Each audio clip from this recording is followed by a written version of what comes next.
আমরা দিনের শেষ প্রান্তে এসে নুনগোলা মসজিদে পৌঁছলাম। একই স্থানে 7-8টা মসজিদ, মানে 1 কিলো 2 কিলো এরকম দূরান্তে অবস্থিত। এটি নুনগোলা মসজিদ। এই মসজিদের সামনে একটি বিশাল পুকুর দেখতে পাচ্ছেন। এই পুকুরকেও বলা হচ্ছে নুনগোলা পুকুর।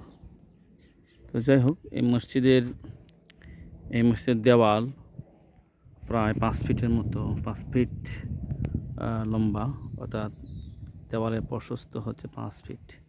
1 গম্বুজ বিশিষ্ট মসজিদটি চুন-সুরকি দিয়ে এটাকে মানে শক্ত করে গাঁথনি তোলা হয়েছে। মসজিদের ডান পাশে অর্থাৎ উত্তর পাশে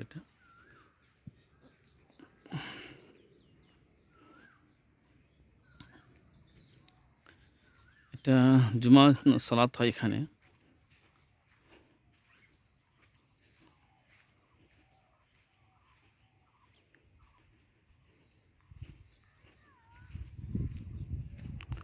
এটি হচ্ছে পেছনের অংশ।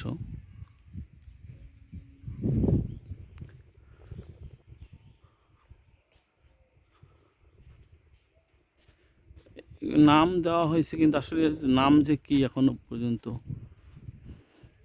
বলা যায় না।